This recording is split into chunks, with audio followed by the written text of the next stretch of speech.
kita juga nak bercakap walaupun kita mendepani pandemik COVID-19 tetapi penyakit-penyakit yang tidak berjangkit ataupun penyakit-penyakit yang boleh menjadi satu catalyst kepada keadaan pesakit-pesakit COVID-19 itu juga turut diberikan perhatian oleh Kementerian Kesihatan Malaysia. Untuk itu saya amat berhati untuk bersama dengan Dr. Siti Sarah Yaakob, pakar perubatan kesihatan awam Jabatan Kesihatan Negeri Selangor. Assalamualaikum, selamat pagi doktor, apa khabar? Waalaikumsalam. Baik, doktor, di sebalik kita nak mendepani pandemik COVID-19 ini, kita juga perlu memberikan perhatian kepada mereka yang berisiko tinggi, khususnya mereka yang mempunyai penyakit tidak berjangkit sekiranya dijangkiti dengan COVID-19.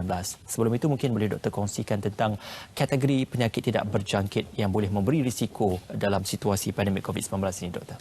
Okey, terima kasih ya Ismail. Sama. Ceria Ismail hari ini Okey. Okey, so bila kita bercakap pasal penyakit tidak berjangkit ni, dia memang dia punya spektrum tu it's broad, dia sangat luas lah. Okey, so kalau kita bercakap pasal penyakit tidak berjangkit ni, dia apa sebenarnya penyakit tidak berjangkit? So sebenarnya dia adalah penyakit yang tidak boleh tidak boleh menjangkiti dari seorang ke seorang individu yang lain. Right. Dan dia mengambil masa yang agak lama. Dia satu penyakit kronik lah. Okey, mengambil masa lama untuk manifest itself. Right. So kalau kita cakap pasal penyakit tidak berjangkit ni, dia ada penyakit yang berkaitan dengan kardiovaskular. Contohnya seperti penyakit darah tinggi, hypertension, dan juga serangan jantung. Okey. Dan kita ada kanser. So kalau kanser pula banyaklah penyakit-penyakit yang berjenis-jenis kanser, seperti kalau di kalangan wanita tu breast cancer. Okey. Dan kanser kolorektal ataupun kanser usus. Okey, dan kita ada penyakit kencing manis ataupun diabetes. So saya rasa yang tu memang kita semua pun tahulah kan, rakyat Malaysia ni bukan saja senyuman manis, tapi banyak makan manis juga, kan. Okey. Dan isu-isu kesihatan yang berkaitan dengan kesihatan mental. So itu pun adalah salah satu daripada penyakit tidak berjangkit. Okey. Dan ada juga penyakit-penyakit yang kadang-kadang bila mendapat kecederaan dan efek daripada kecederaan tu, dia menghasilkan apa yang kita panggil sebagai kecederaan yang kronik lah, yang lama. Okey. Baik, apa yang disebutkan oleh doktor itu, kategori penyakit-penyakit itu boleh dikategorikan, ada sebahagiannya sebagai pesakit yang boleh diletakkan dalam kategori immunocompromised ataupun mereka yang berisiko tinggi sekiranya pandemik COVID-19 melanda ataupun menjangkiti seseorang penyakit itu. Jadi bagaimana hubung kait antara mereka yang sudah mempunyai penyakit seperti disebutkan kencing manis, darah tinggi dan risiko untuk mendapat kesan yang lebih besar terhadap COVID-19 berbanding mereka yang mempunyai daya ketahanan ataupun daya imun yang tinggi, doktor. Okey, so tadi bila kita cakap pasal penyakit tidak berjangkit ni, dia termasuk juga penyakit-penyakit kronik yang melibatkan sistem pernafasan lah. Seperti lelah atau asma, kan. Okey.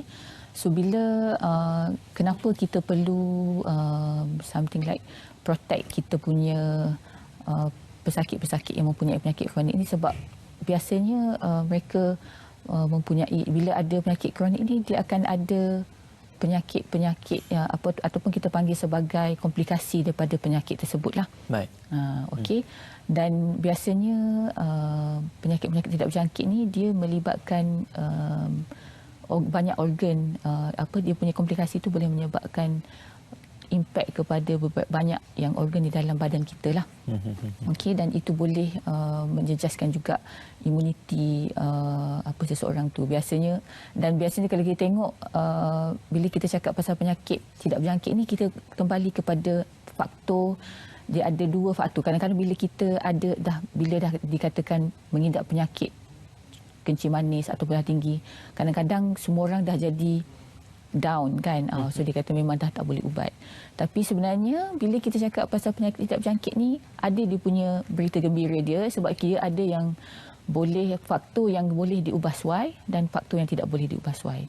So faktor yang tidak boleh diubah suai ni termasuklah kita punya jantina.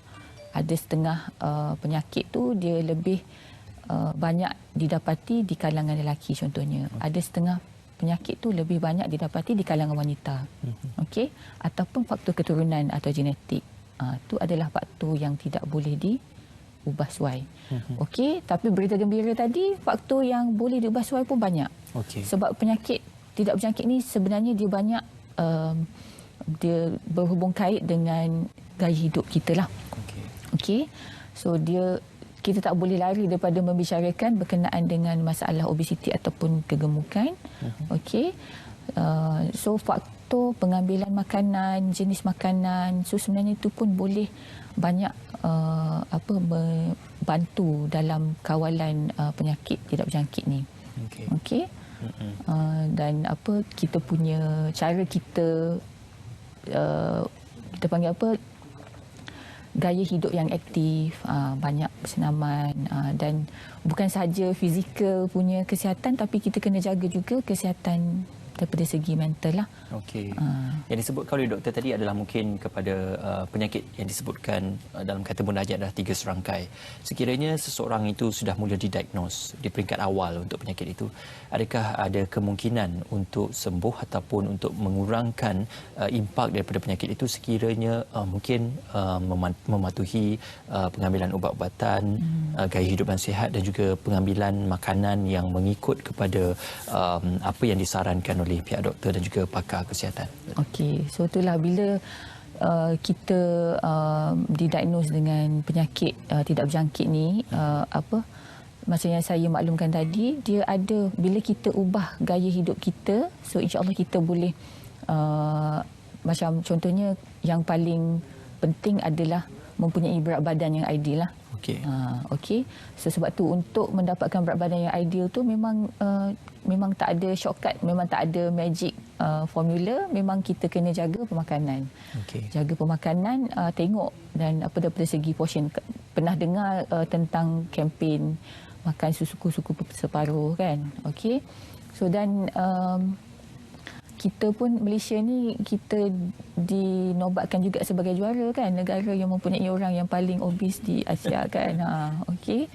So tapi the good news is memang kita tak, benda tu boleh diubah. Maksudnya kita ubah cara hidup, banyakkan gaya hidup yang aktif dan sihat. Okey, dan bagi pesakit-pesakit yang telah menghidapi penyakit-penyakit kronik ni, kita harapkan dan kita tahu bukan setakat COVID saja, dan dia senang untuk dijangkiti oleh penyakit-penyakit berjangkit juga. Jadi selaras dengan sekarang ni kan, dengan COVID-19 dan juga sekarang pun kita dimaklumkan dah ada announcement, sekarang PKPB pun dah bersambung kan. So kita harapkan pesakit-pesakit ni dia boleh menjaga diri dia masing-masing dengan make sure optimum control. Contoh kalau kencing manis, make sure blood sugar level tu optimum lah. Okey. Dan macam mana cara nak dapat yang optimum, so dia kena sentiasa makan, make sure dia punya pengambilan ubat tu mengikut nasihat yang telah diberikan oleh doktor dan juga anggota kesihatan lah. Dan ramai yang saya dengar macam bila disebabkan COVID ni semua takut nak pergi ke klinik kesihatan, takut nak pergi ke hospital. Okey, kadang-kadang ada yang dah putus ubat pun dia kata tak apalah, nanti dia tunggu dulu kan. Tapi yang penting ikut appointment yang diberikan. Sebab sekarang ni banyak yang kita cuba untuk mengurangkan kesesakan di fasiliti kesihatan kan. Okey. Dan cuba bersenam di kawasan rumah, okey, di dalam rumah, dan cuba untuk kadang-kadang bila kita kat rumah tak boleh keluar ke mana-mana pun boleh rasa macam rasa depressed, rasa stres kan. So perlu ada juga cara penyesuaian untuk menangani tekanan-tekanan sebeginilah. Okey. Okey. Doktor cerita tentang untuk kita tidak putus bekalan ubat. Sudah pasti ada beberapa kategori mereka yang mungkin positif COVID-19, person under investigation atau mereka yang diarahkan untuk dikuarantin. Jadi dalam hal ini sekiranya mereka itu positif ataupun diarahkan untuk kuarantin, adakah perlu untuk mengisytiharkan kepada petugas-petugas kesihatan tentang keadaan kesihatan yang dialami dan ubat-ubatan yang sedang diambil dan bagaimana petugas kesihatan akan mengawal selia dalam hal ini untuk proses kepada ubat-ubatan yang sedang diambil dan juga proses rawatan untuk mungkin COVID-19, Doktor. Okey, so kalau katalah pesakit yang positif memang semuanya telah biasanya akan dimasukkan ke hospital-hospital untuk rawatan COVID lah. So memang segala ubat-ubatan dan juga plan of treatment tu memang mengikut apa yang disarankan lah. Okey. Okey. Cuma daripada segi pesakit-pesakit kronik yang kadang-kadang dia akan ambil bekalan ubat kan. So bila dah jadi COVID ni, dia appointment pun dah mula kata dia akan request sebab dia takut nak pergi ke sana kan. Tapi sekarang ni banyak dah cara-cara untuk mendapatkan ubat yang senang sebab sekarang ada sistem secara pos. Okey, yang mana pesakit boleh mendaftar dan ubat itu boleh dihantar ke alamat. Drive-thru pun ada. Okey, dan kadang-kadang kita punya waris pun boleh untuk dapatkan ubat sebab slip tu ada kan. Okey. Okey, jadi urusan itu lebih mudah dengan segala cara dan juga variasi pilihan yang ada. Terima kasih diucapkan kepada Dr. Siti Sarah Yaakob, pakar perubatan kesihatan awam Jabatan Kesihatan Negeri Selangor berkongsikan dengan kami COVID-19 dan penyakit tidak berjangkit